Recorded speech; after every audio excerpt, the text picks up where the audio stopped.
A poor miller had 3 sons.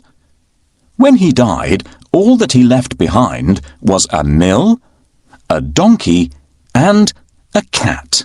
"Well, since I'm the oldest," said his first son.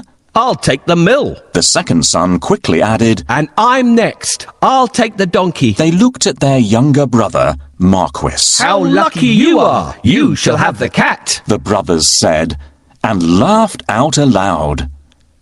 The poor fellow shook his head as his brothers left.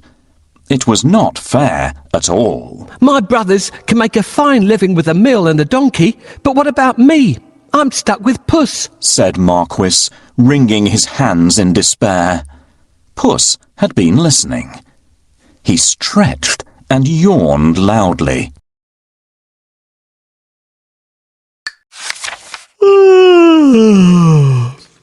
Now, you won't have to worry when I'm around.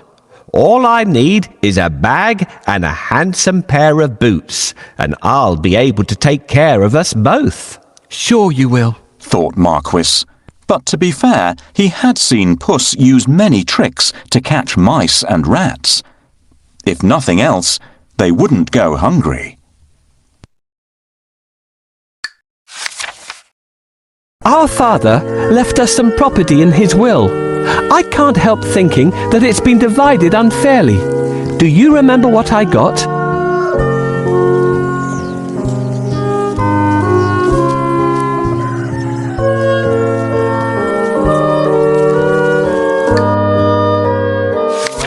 Soon the cat was given his own pair of boots and the new bag that he had asked for.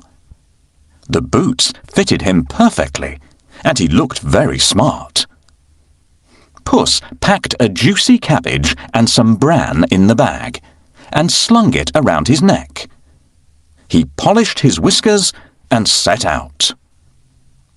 Puss headed straight to a spot where there were plenty of rabbits. He had a great plan in mind. Puss opened the bag wide and hid behind a tree. Soon a rabbit came hopping by. He saw the cabbage and leapt straight into the bag. Whoosh! As quick as the wind, Puss grabbed the bag and tied it closed with a piece of string. With the rabbit in his bag, Puss walked straight over to the king's palace. He bowed low and presented him with the rabbit. "Your Majesty," said Puss in Boots in a royal voice, "this humble gift comes from my master, Lord Marquis of Carabas." This was a fancy name that Puss had chosen for his master. "What a thoughtful gift," said the king, who loved roasted rabbit. The next time, Puss managed to catch a brace of partridges and took them once again to the king. "This is wonderful. Tell your master I'm very pleased," said the king, who loved partridge stew even more. This went on for 2 months. Puss was becoming an expert at catching game, and the king was getting plumper. "First, I need a bait for the rabbit. What do you think rabbits love to eat?"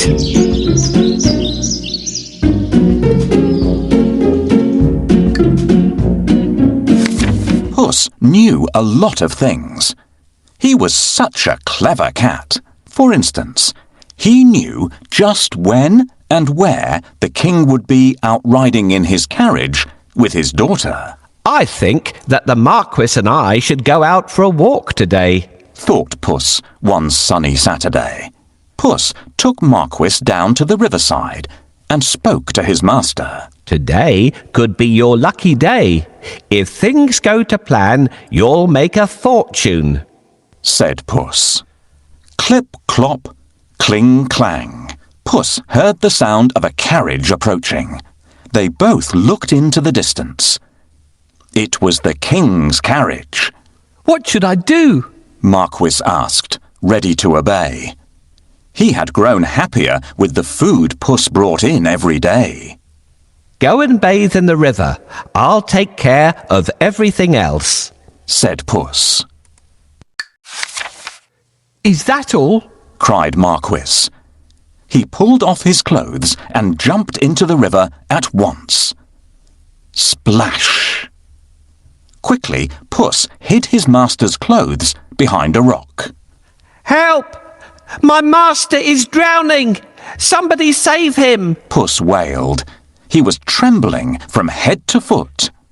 The king recognized Puss at once.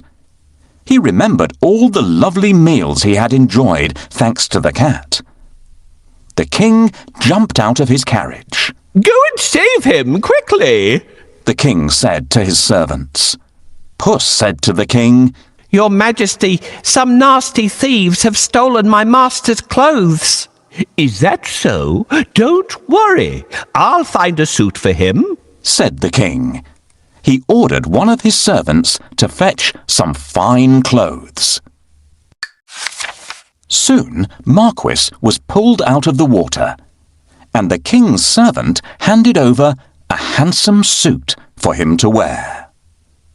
As soon as Marquis put on those clothes, he looked just like a prince. He stood tall and handsome, and smiled shyly at the princess. Surprise, surprise! The princess fell head over heels in love with Marquis.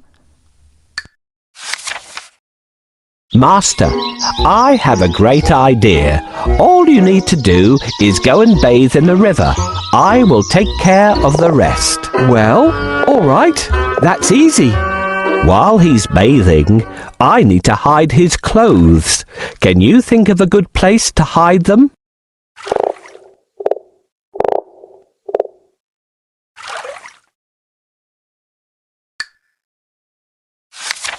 Puss grinned. Things were going just as he had planned. But he had more work to do.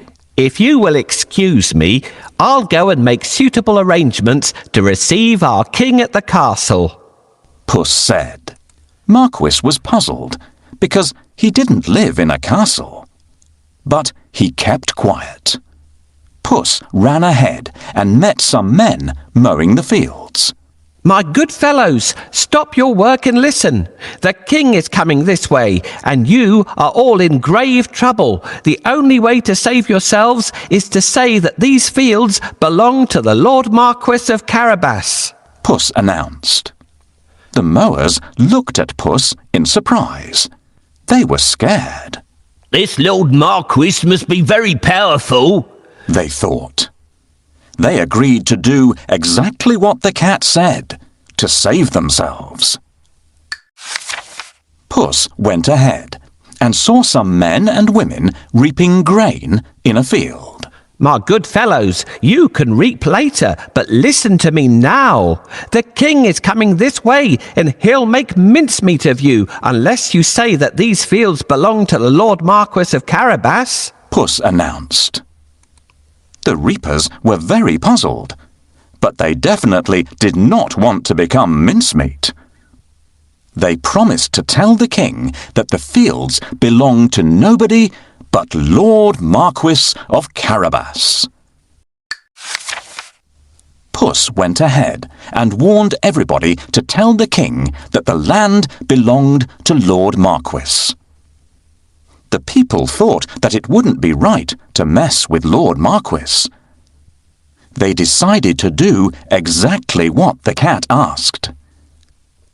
But Puss had still more work to do. Huff, puff. He ran all the way until he reached a huge castle. Can you guess whose castle it was? Yes. The castle and all the lands belonged to a fierce and powerful ogre. But Puss was not scared of the ogre. He knocked at the castle door. Blim, blam. 2 guards opened the door. I'd like to pay my respects to your mighty master, said Puss. The guards knew that the ogre loved anybody who admired him.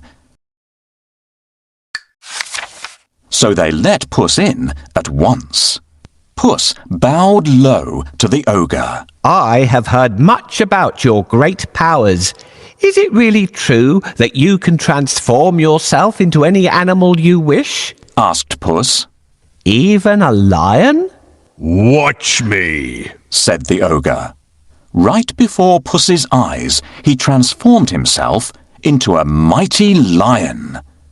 He roared so fiercely that Puss sprang up the curtains in fright. The ogre laughed loudly. That's amazing, said Puss.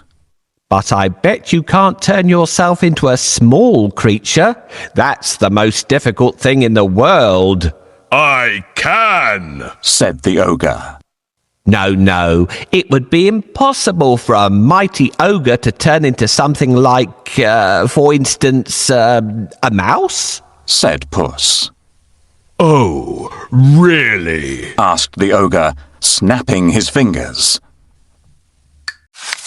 Boom! The ogre became a tiny mouse and scurried across the room. Quick as lightning, Puss pounced on the mouse and ate it in one gulp.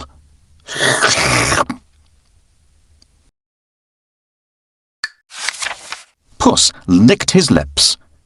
He clapped his hands 3 times and summoned all the people living in the castle. The ogre is no more, Puss announced.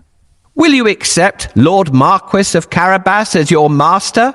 He is kind and just, good and generous. The guards, maids, cooks, servants, and everyone else in the castle looked at Puss in surprise. But they nodded at once.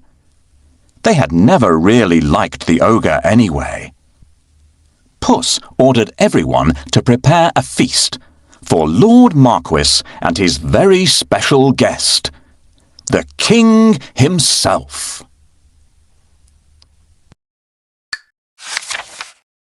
The coach with the king, the princess, and my master will be here soon. I have to wake up the ogre right away.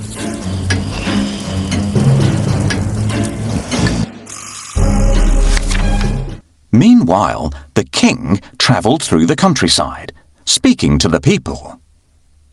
He was very surprised to learn that almost all the land around him belonged to the young man by his side. When the king's coach finally reached the castle, Puss ran out to welcome them. Welcome to our humble abode, Puss said to the king. The king gulped. The castle was bigger and even more stunning than his own. Puss led them straight to the huge dining hall. The table groaned with the weight of roast chicken, rabbit stew, mince pies, smoked duck, and hundreds of other dishes. The king was in 7th heaven. After eating the great feast and sipping the finest wine he had ever tasted, the king said, My dear Lord Marquis, I'd be delighted if you would marry my only daughter. Marquis smiled at the princess. I will if the princess wishes to live with me, said Marquis shyly. The princess was so happy that she wanted to dance all around the castle. She blushed in delight and nodded. They married and lived happily ever after. And so did Puss, because loyal Marquis made him a lord of the castle. Puss enjoyed great feasts every day, and did not go after rats or mice any more, except now and then, when he wanted some fun.